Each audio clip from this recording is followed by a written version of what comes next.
The essence of magic boils down to the application of two ordinary mental skills: attention and intention.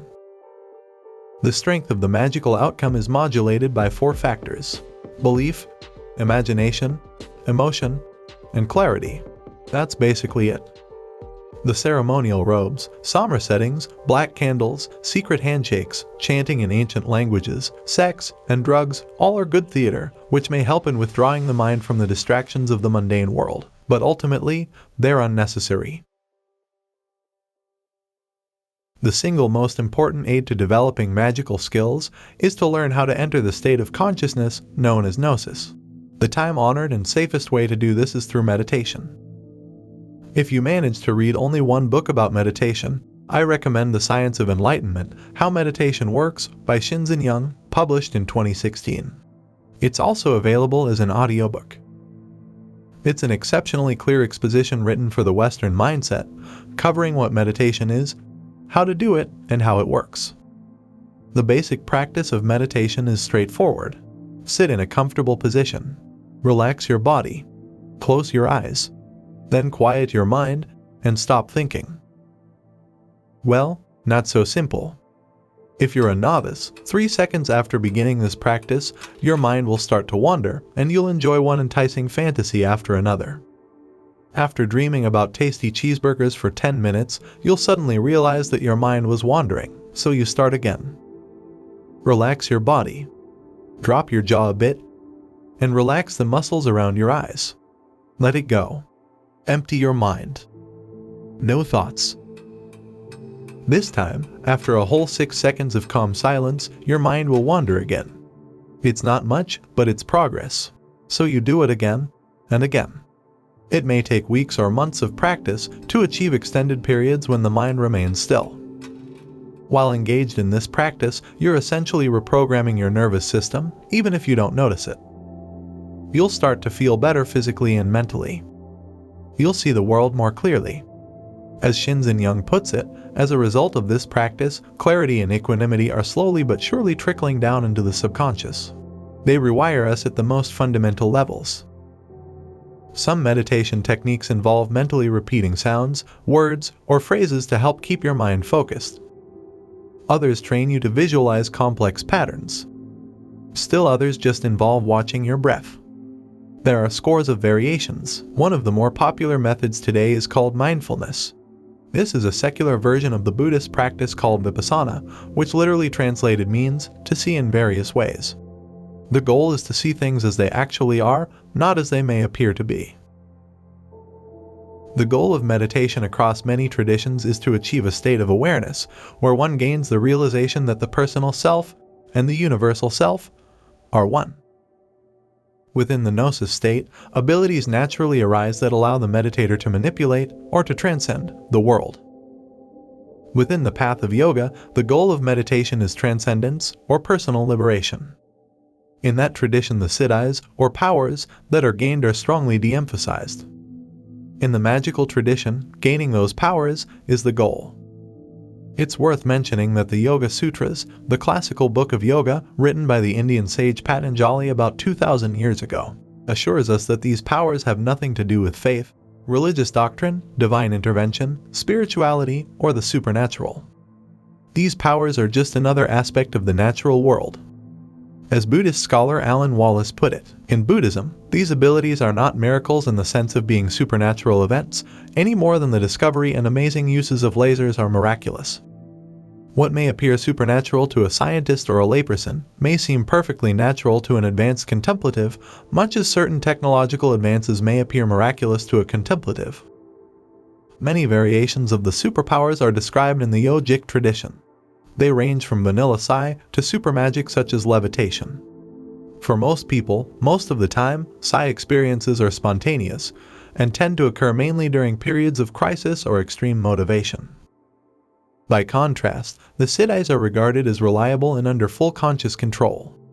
Some magicians are said to have developed that level of ability as well, but as with the siddhis, achieving conscious, robust control of super abilities is rare.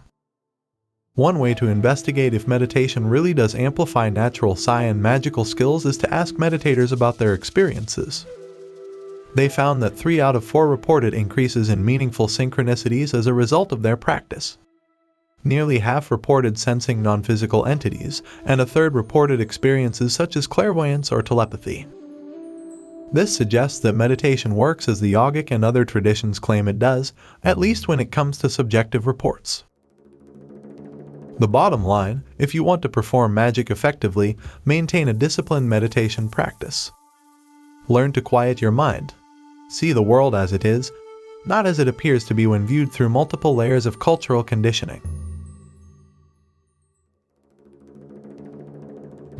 It's unrealistic to expect that you'll become the legendary Merlin after lighting a candle and practicing meditation for 5 minutes. Throwing battle magic lightning bolts from your fingertips looks great in the movies, but for the majority of us, magic is expressed in subtle ways. Performing potent magic, like any refined skill, requires talent and disciplined practice. Perhaps you are the one in a million who's gifted with strong natural talent. If so, you'll be able to achieve dramatic effects fairly quickly, but the rest of us have to work at it.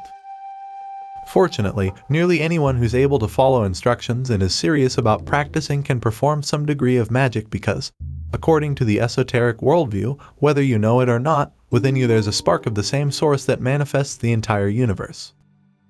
With that as a brief introduction, here then are 2 variations for exercising your force of will: affirmations and sigils. Affirmations. Force of will magic involves the application of focused attention, intention, imagination, and belief. It's preposterously simple, but many claim that it works. We'll use a slightly elaborated example from the appropriately entitled book, It Works. This book provides a prime example of writing magic, one of the earliest forms of magical practice. The 4 steps are as follows. 1. Know what you want. The clearer the intended goal, the more likely it will manifest. Believe that the goal will be achieved. Imagine that it has already been achieved in the future and it is inexorably headed your way. Write the goal on a piece of paper to focus your attention. Use a pen and paper exclusively reserved for this purpose. While writing, imagine that the surface of the paper represents universal consciousness and the ink represents your unconscious. As you write your goal, imagine that you are casting your unconscious intentions onto the medium that creates and sustains reality itself. 2. Review what you want. Review your goal daily. Between reviews, do not dwell on it. You want to strengthen your intention and keep it clear, but you also want to allow the goal to seep into your unconscious because that's where magic is catalyzed. You may want to secure the writing paper with a special ribbon or place it in a box set aside specifically for this purpose. 3. Maintain secrecy. Don't share your goal with others, they may inject doubt, and you need to maintain strong belief. 4. When it works, accept the outcome with gratitude and use it to strengthen your belief. This method, like any form of magical manifestation, is neutral with respect to morals or ethics. However, virtue is its own reward, and it's useful to keep in mind Spider-Man's motto, "With great power comes great responsibility." This means it would be morally questionable to use this technique to influence someone else, even in a way that you would consider to be positive, without that person's permission. In addition, from a pragmatic perspective, it is useful to begin with simple, easily measurable outcomes, like finding a small amount of money or achieving a modest goal. Avoid jumping straight away into grandiose schemes like world peace, not because it wouldn't work, at least in principle, but because gaining crystal clarity on what an accomplishment of that type of goal would mean, and how one would know if it happened, isn't as simple as it may seem. Sigils. Before considering how to create a sigil, a bit of background is in order. First, a sigil is simply a symbol for a desired goal. It has an advantage over writing, because crafting a sigil requires more focused attention than just writing it, and because use of a symbolic goal reduces the grasp of the analytical mind. In addition, after the sigil is created, the magician traditionally charges and then releases it.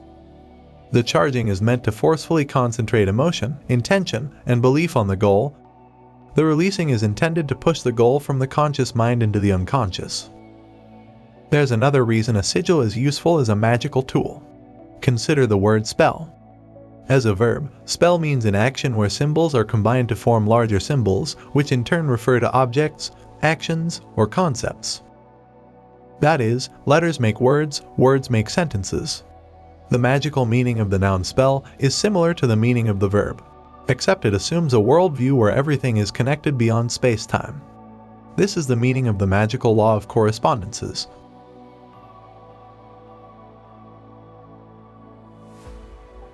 Now consider the word draw. One meaning of the verb draw is to devise a picture or a symbol, the other is to pull together. From the magical perspective, a symbol is more than something that points to a relationship. It's also an integral part of the structure of reality itself. By drawing a symbol, you pull the meaning of that symbol into existence.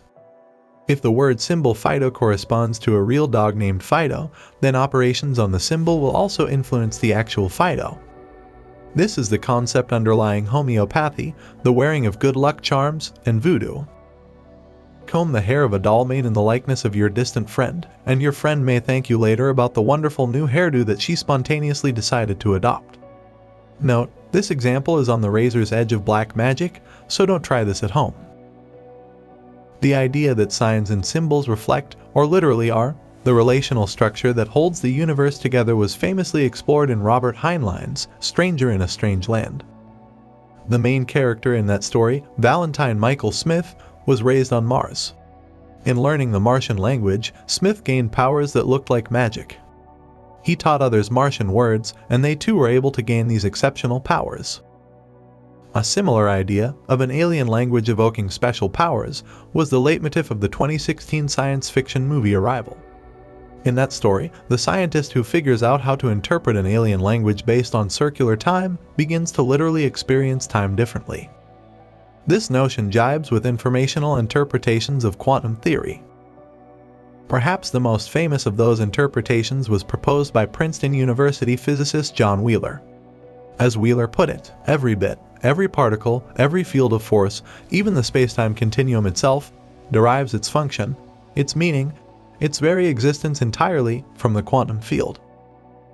It answers to yes or no questions, binary choices, bits.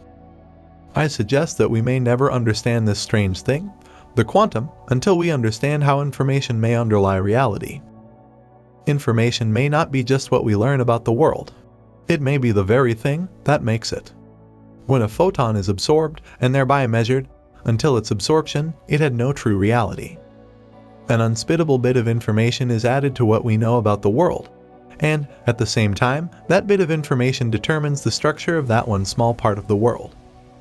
It creates the reality of the time and place of that photon's interaction. MIT physicist Max Tegmark proposes that physical reality is a mathematical structure, an abstract set of relationships. From that viewpoint, if one manipulates those abstract relationships, then one manipulates the physical world. That's the idea of a sigil, and of force of will magic in general. Making and using a sigil. 1. Write your desire. Example, I find a $10 bill. 2. List the first letters of words in the sentence, ignoring words that begin with a vowel. You'll end up with FTDB. 3. Fit the letters together into an abstract symbol, as in Figure 1. 4. Focus on the symbol, projecting either intense calm or intense emotion through the symbol, to charge it and amplify your desire. Magicians provoke this charge within the state of gnosis through deep meditation, by firing up a fierce concentration, by engaging in strong physical activity, by evoking anger, or by using the moment of sexual orgasm to provide an explosive point of focus. 5. After the sigil is charged, release your attention by putting the sigil away. Some magicians will go as far as to burn it. Others will momentarily glance at the sigil every so often, or place the symbol in a location where they'll see it now and then. The idea is to deflect the intention of the sigil from the conscious mind to the deep unconscious, where it will simmer and draw the desired outcome into being. 6. As with writing magic, maintaining strong belief is an important factor, as is secrecy. So keep the meaning of the sigil private, and heed the age-old wisdom about using magic for benign purposes only. Does this really work? In my experience in life, yes, it does. Not every time, and not always with great fanfare, but it works often enough to raise an eyebrow. In life, the desired outcome usually manifests in the form of a meaningful synchronicity. The key elements in both cases are focused intention, an openness to the idea that the desired outcome has already been achieved, and very clear goals.